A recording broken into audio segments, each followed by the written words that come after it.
Okay, you want to know what really happens up there when you're a flight attendant?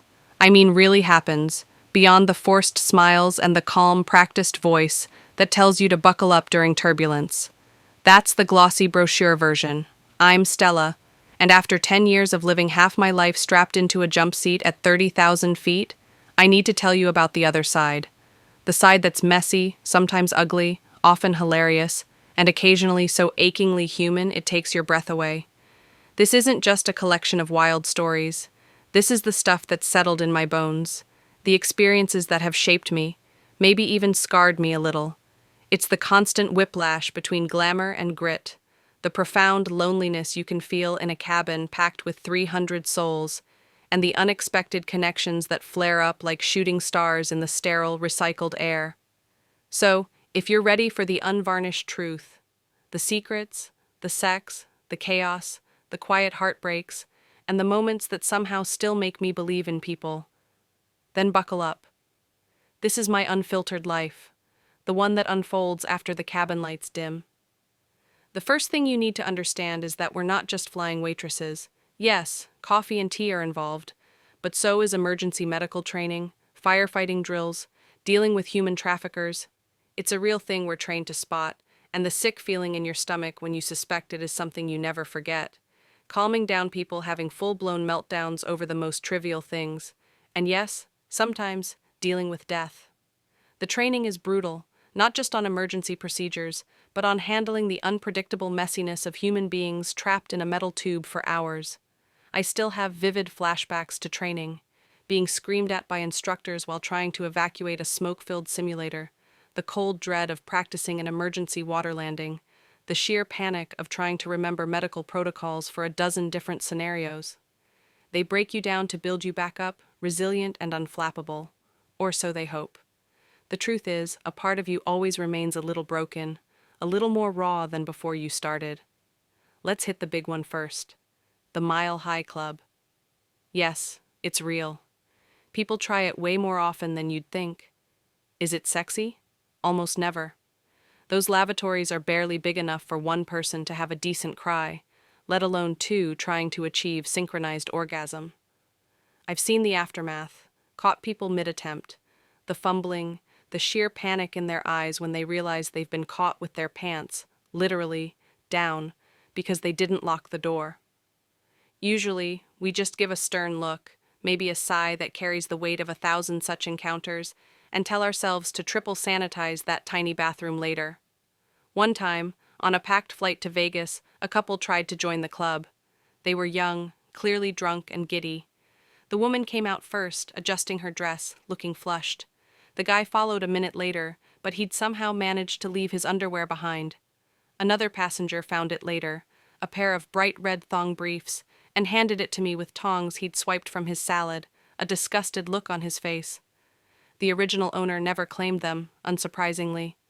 We had a good laugh about that in the galley, speculating on his walk of shame, but there was also that little sigh. Another day, another reminder of human folly. I remember this one red-eye, LAX to JFK. A couple thought the rear galley, behind the service curtain, was their private love nest. It wasn't a quick fumble. They were going for a marathon.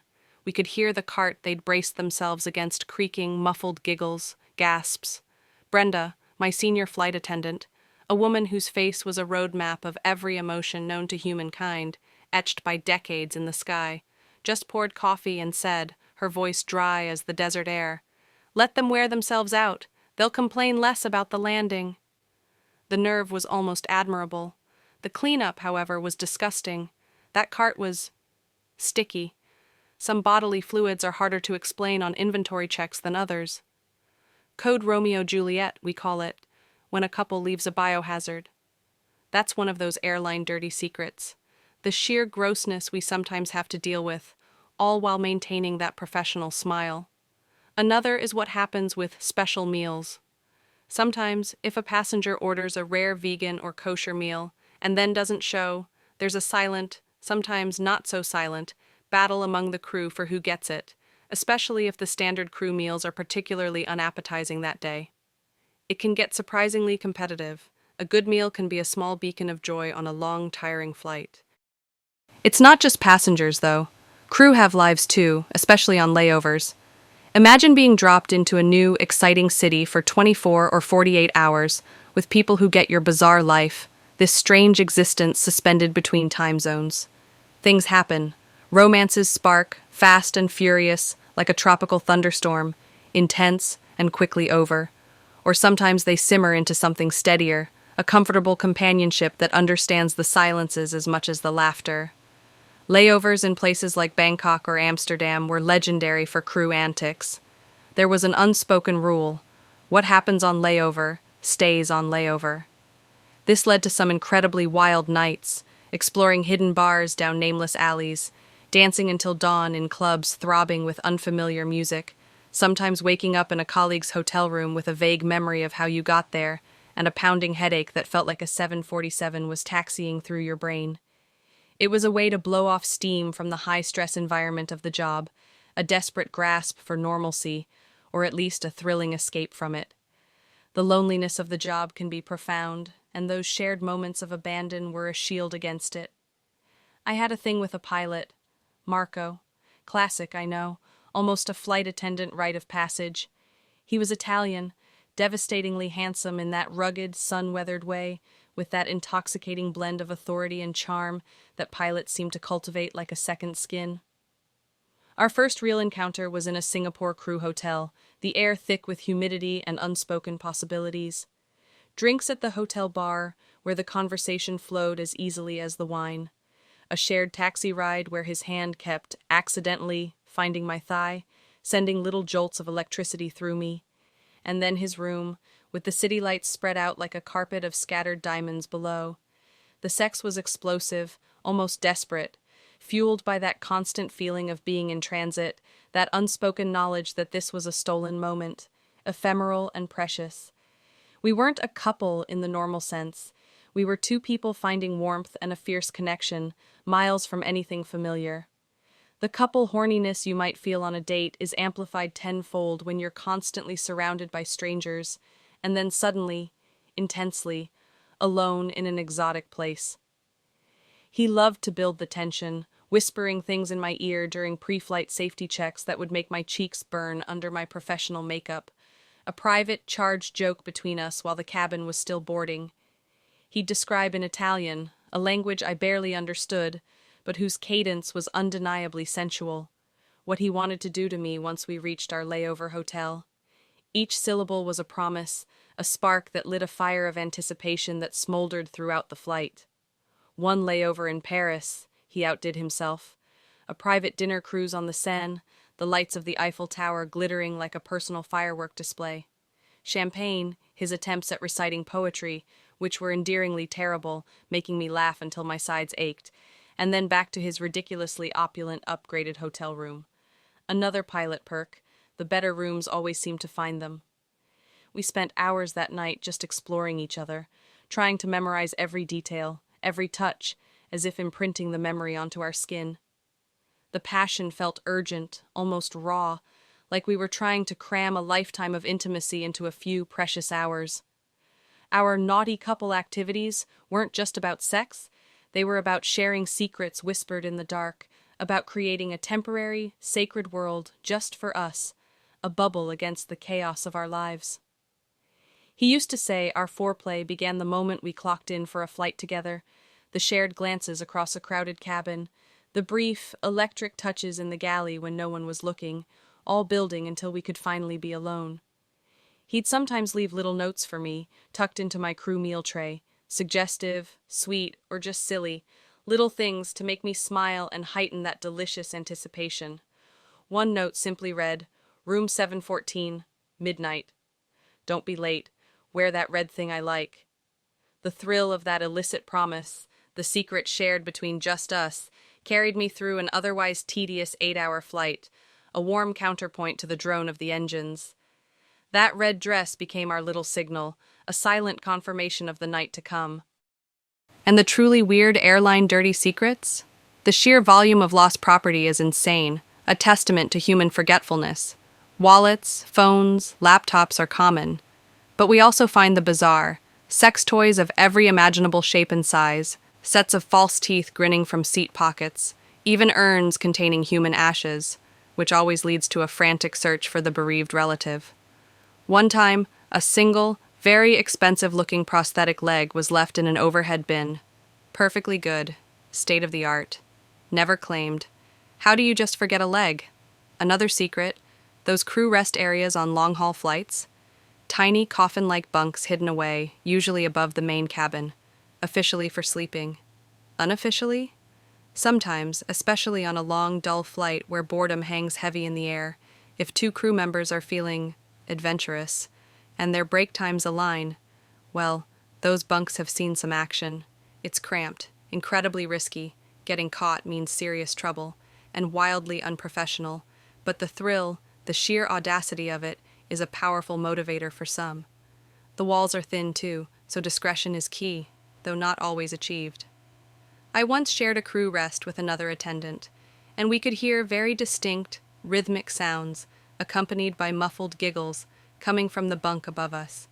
We just looked at each other, a mixture of amusement and exasperation on our faces, and silently put our headphones on, turning the volume up.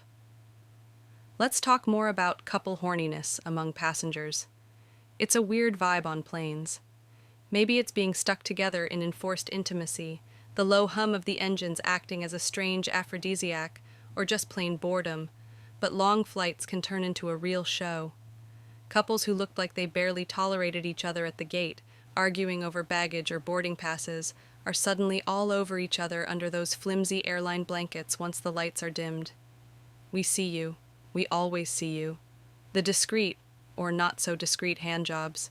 The groping that escalates with every passing hour. As long as you're not making a scene or offending other passengers, we usually just pretend we're busy organizing the beverage carts. But believe me, it's prime galley gossip. 32B and C are at it again, someone will whisper, and we'll all find an excuse to walk by, feigning a service check. We had a rating system for how brazen they were, from subtle leg touch under the blanket to full-on blanket rodeo with suspicious movements. The bathroom sexual activities, like I said, are usually a mess, more awkward fumble than erotic fantasy. But there was this older couple, maybe late 50s, on a flight to Maui.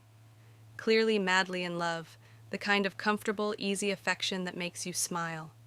They were always holding hands, sharing little smiles and whispered jokes. Midway through the flight, they both slipped into the larger accessible lavatory together. They were in there a good 20 minutes. No drama, no weird noises, just a quiet occupation. When they came out, they were both flushed, beaming, looking utterly blissful and rejuvenated. Brenda, my cynical senior, who usually had a sarcastic comment for everything, just watched them go back to their seats and actually cracked a small, genuine smile. Good for them, she muttered into her coffee cup. Probably better than the in-flight entertainment. Sometimes it's not sleazy, it's just life, a testament to enduring passion. Still, taking over an accessible lavatory for that long is inconsiderate, and we did have to subtly suggest they not do it again, as other passengers were waiting with increasingly desperate expressions. One tried to argue it was their honeymoon right. We just smiled and nodded, masters of the non-committal affirmative. My thing with Marco, the pilot, eventually faded, like a contrail dissolving in the vast blue sky. It's the nature of these airline romances, built on intensity and borrowed time. They often lack the foundations to survive the everyday realities of distance and conflicting schedules. No big fight, no dramatic breakup, just a slow descent into separate flight paths. It left a bittersweet ache, a collection of memories that still bring a flush to my cheeks. There were others, of course, in the years that followed.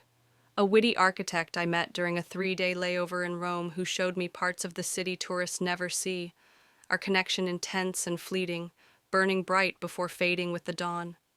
We spent an entire night wandering through ancient ruins, the air cool and smelling of old stone, talking about everything and nothing, ending up sharing a bottle of cheap wine on the Spanish Steps as the sun came up, painting the sky in hues of pink and gold.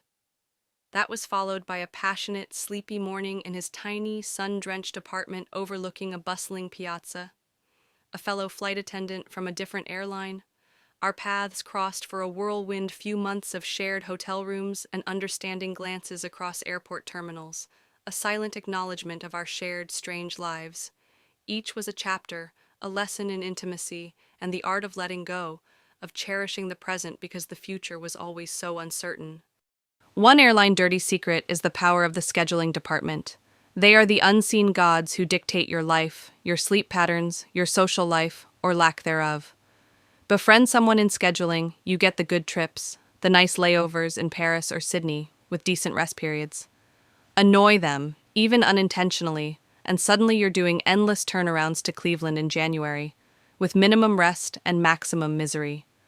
The pettiness can be astounding. I once inadvertently slighted a scheduler by not laughing enthusiastically enough at her terrible joke, and my next month's roster was a masterclass in misery.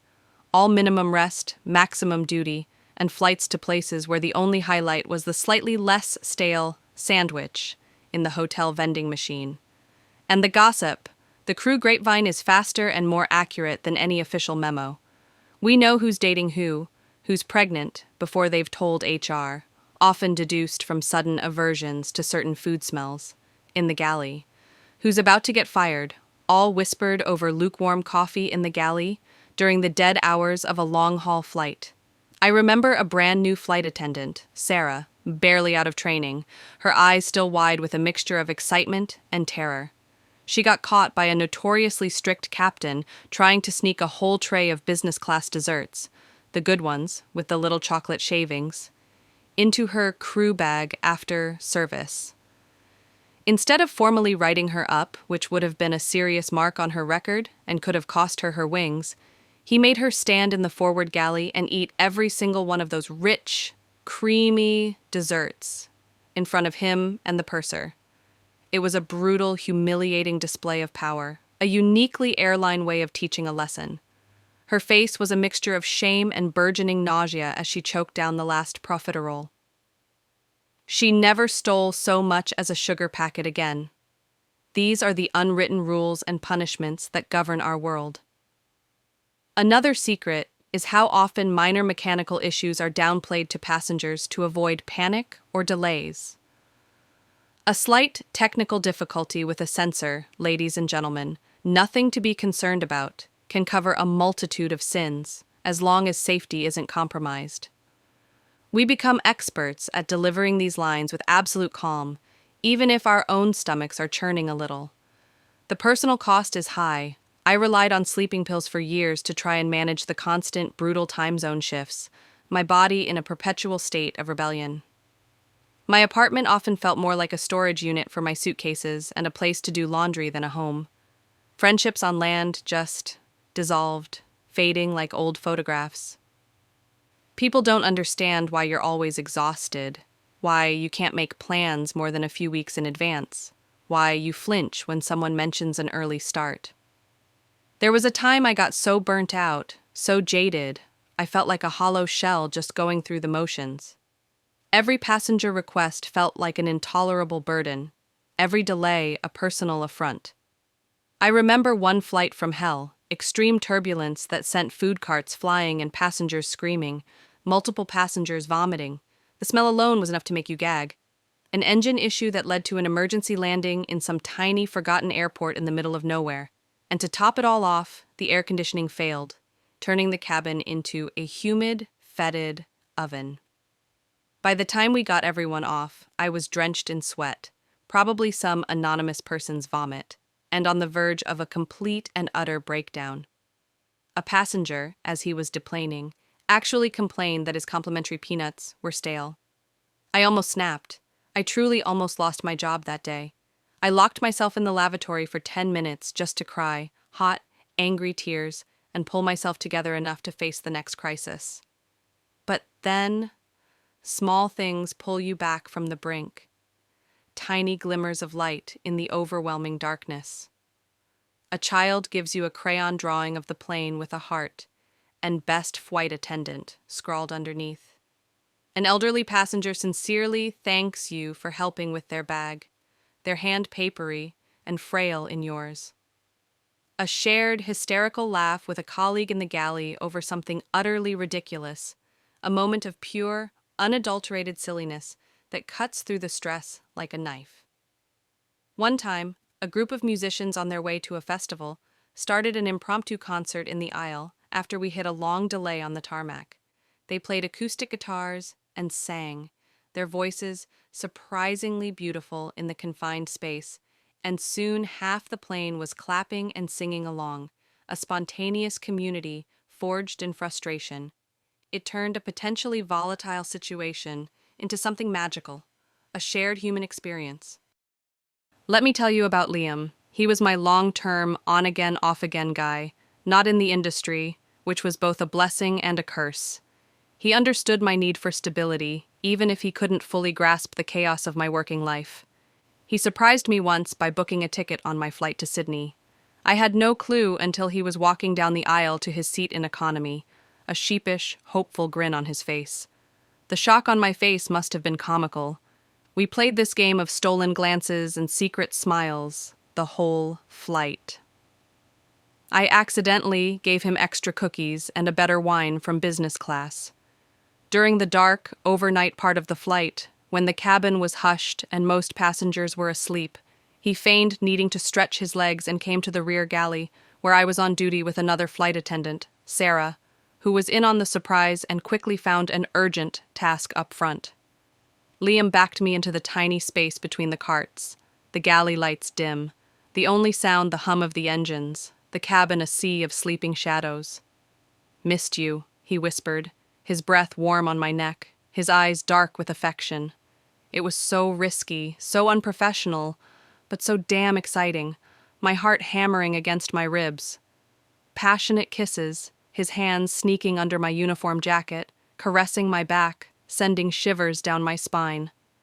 It wasn't full-blown sex, not in that galley, but it was a burst of illicit passion, our own naughty couple activity at 35,000 feet, a moment of pure, stolen intimacy. The couple horniness was definitely ours that night, fueled by months of separation and the delicious thrill of nearly getting caught. Our Sydney layover was memorable. We explored beaches hand in hand, ate amazing food in little hidden cafes, and made up for lost time in our hotel room with a stunning view of the harbor, the world outside fading away. That was a rare time the job and my personal life mixed in a purely joyful, passionate way. He even tried to initiate something in the hotel elevator on the way up to the room, a little too eager and clumsy, which ended up with us dissolving into helpless laughter when the doors opened on another floor, to reveal a bewildered family clutching their guidebooks. Those moments of shared laughter, of uncomplicated joy, were lifelines. The biggest airline dirty secret is probably the sheer waste. The amount of perfectly good food, untouched amenity kits, blankets, headphones that get binned after every single flight is criminal, an environmental tragedy played out daily. Regulations mean most unsealed items can't be reused, regardless of their condition. We try to salvage what we can, donate it when possible, or take it ourselves. Those tiny bottles of wine add up, but it's a drop in the ocean of discarded resources. Also, how clean is that plane really? Those tray tables? Wipe them down. Seriously. I've seen people change babies on tray tables and then just fold them back up without a second thought. And unless your blanket and pillow are sealed in plastic, assume they've just been neatly refolded, carrying the faint scent of 100 previous passengers. The things people do when they think they're invisible, or perhaps just don't care. I once saw a businessman meticulously clipping his toenails during a meal service, letting them ping onto the carpet around him. Another passenger attempted a full diaper change, a very full diaper, on a tray table during meal service, right next to someone trying to eat their lasagna. Some treat the aircraft like their personal garbage can, or worse, their private boudoir for bodily functions, best left private. The items we find stuffed into seatback pockets would horrify you: used tissues, dirty diapers that have been stewing for hours, half-eaten, sticky messes that attract flies. It's a parade of minor indignities that wear you down over time. We once found a live goldfish in a plastic baggie, clearly a carnival prize left in a seat pocket. We adopted it and named it Lucky.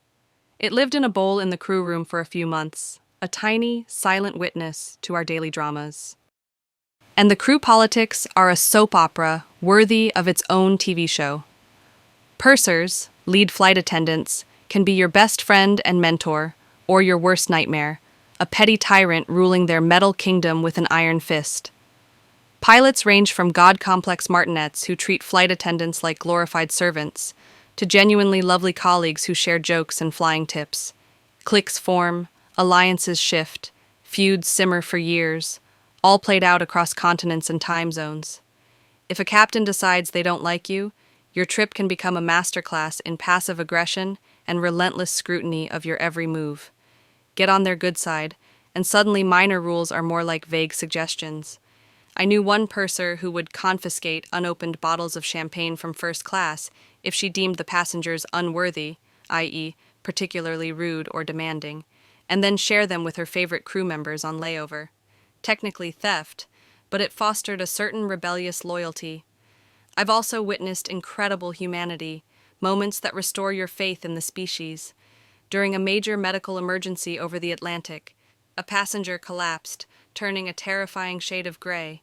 2 doctors and a nurse, all passengers, materialized as if summoned by a silent alarm.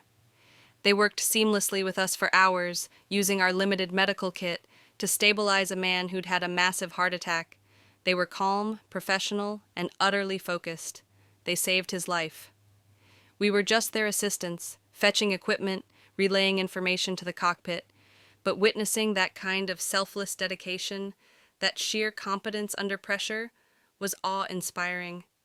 After we landed and the passenger was safely with paramedics, the captain came out and personally thanked them, and the whole cabin, who had been watching in hushed anxiety, erupted in spontaneous applause. Then there was the young couple eloping, their faces shining with a mixture of terror and exhilaration.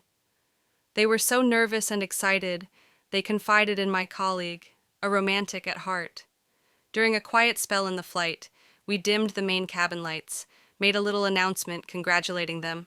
They'd agreed, blushing furiously, and presented them with a cake made of stacked-up cookies from the snack basket and a split of champagne we'd borrowed from first class. The whole cabin cheered and raised their plastic cups of water or juice.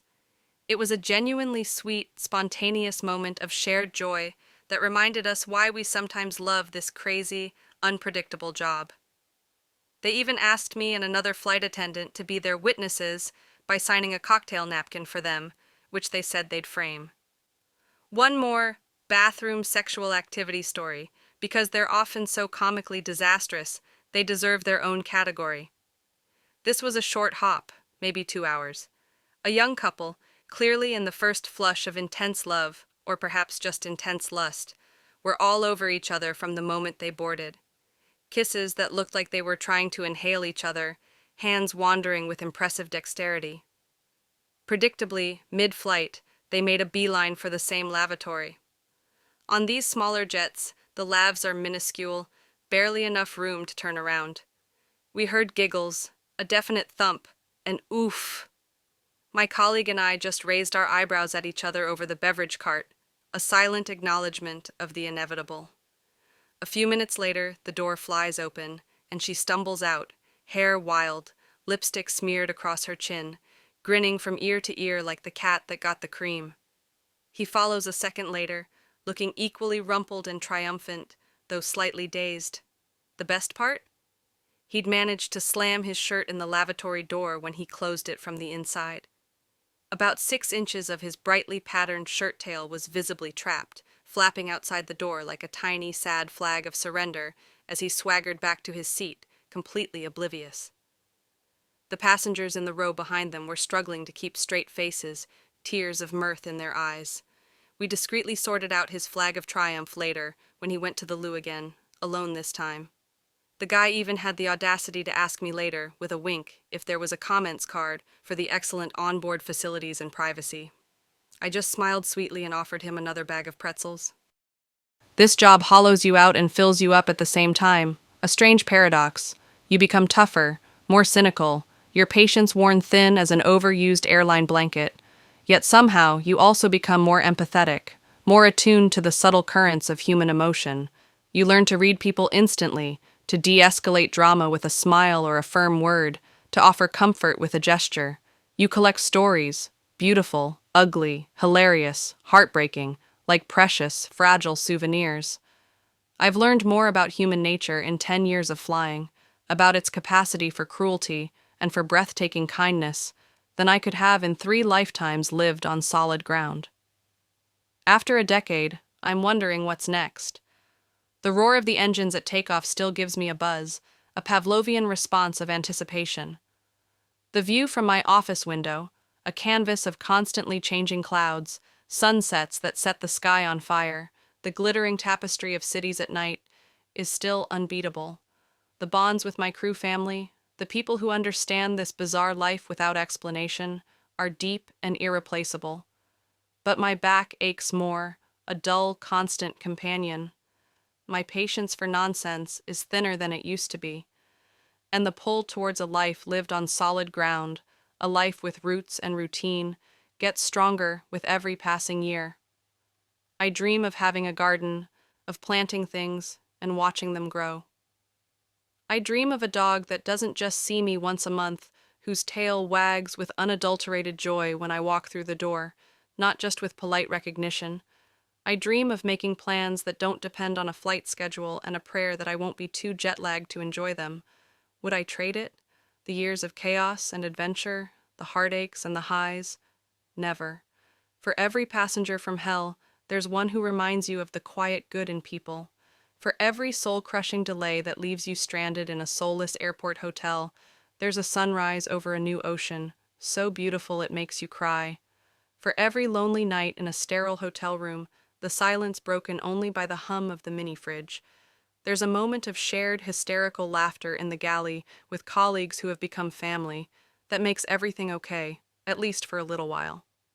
And for every official rule in the heavy airline manual, there's an unwritten story, a secret whispered at 30,000 feet, that captures the mad, messy, passionate, utterly human truth of this life. The biggest airline dirty secret isn't about the planes or the procedures, or even the occasionally dodgy hygiene. It's that we, the crew, are just as human, just as flawed, and just as hungry for connection and meaning as every passenger we serve. The uniform is just a costume, a carefully constructed facade of calm professionalism. Of course, the job itself is exhausting.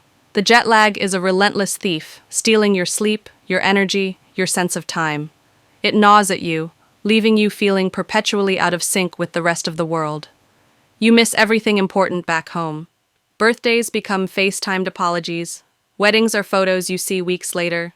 Funerals are grief experienced alone in a sterile hotel room thousands of miles away. Your friends stop calling eventually, not out of malice, but because you're a ghost in your own life, never available, always tired. And the passengers? God, the passengers. Most are fine, just people trying to get from A to B. But the others, they can test the very limits of your sanity and your faith in humanity. You get the entitled ones who think the price of their ticket includes a personal servant. I had a guy demand I heat his baby's bottle to exactly 37.5 degrees Celsius, then scream at me with vein-popping fury when his cheap giveaway thermometer read 38.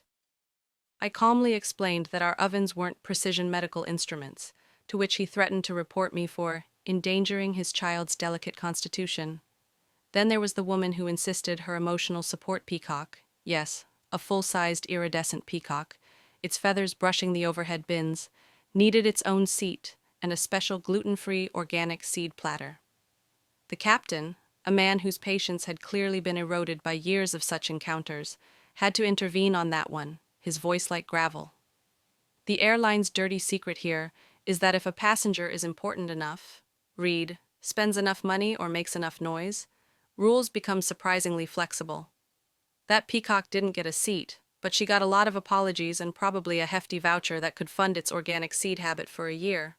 I've been screamed at for turbulence, as if I control the weather, for delays caused by mechanical issues, as if I personally tinker with the engines, for the brand of complimentary pretzels.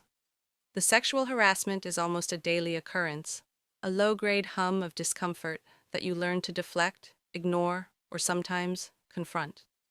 The lingering hand on your arm as you pass by, the lewd comments whispered just loud enough for you to hear, the men who mistake professionalism and a polite smile for an invitation. Your smile could light up the cockpit, sweetheart, one slurred, his breath smelling of stale whiskey and entitlement. Another time, a passenger literally tried to pull me onto his lap during drink service. You develop a thick skin, a repertoire of polite but firm put-downs, and an eagle eye for potential trouble. One of the first things you learn as a female flight attendant is the silent language of support. A quick glance to a colleague, a subtle intervention to help another crew member out of an uncomfortable situation with a passenger. We protect our own, a fierce, unspoken sisterhood forged in the fires of shared adversity. But there are personal moments too, the ones that stick with you, nestled in your heart like rare, unexpected treasures. I once sat with a young woman in the galley for an hour while she cried her eyes out, her shoulders shaking with grief. She was flying home for her mother's funeral. I didn't know what to say, what words could possibly touch that kind of pain, so I just held her hand, fetched her tissues and water, and listened. Sometimes that's all anyone needs, a silent witness to their sorrow. That connection, however brief, felt more real than 100 polite passenger interactions. Another time, an elderly gentleman, a war veteran with eyes that had seen too much, shared his life story with me during a long transatlantic flight. He was nervous about flying, his hands trembling as he clutched the armrests. I'd check on him frequently, bringing him tea, adjusting his pillow. By the end of the flight, he pressed a small, worn photograph of his late wife into my hand, her smile gentle and loving. "You have her kind eyes," he said, his own eyes misty. "Thank you for making an old soldier feel safe." I still have that photo, tucked away in my wallet, a reminder of the quiet dignity and unexpected kindness you can find even in the most transient of encounters. Underneath, we're all navigating our own turbulence, just hoping for a smooth landing in a life that often feels like it's hitting unexpected air pockets. Sometimes we find that smoothness in the most unlikely ways, a fleeting romance with a handsome pilot that burns bright and fast, a hushed, heartfelt joke shared in a dark galley with a trusted friend, or even in the ridiculous, comical aftermath of someone's spectacularly failed attempt to join the Mile High Club. It's more than a job. It's a whole secret life, lived in a world between worlds. And I've still got a few more trips in me, I think. A few more stories to gather, a few more sunrises to witness from my window in the sky. Maybe I'll share those another time. Thanks for letting me unload some of this. It feels good to finally say it all out loud.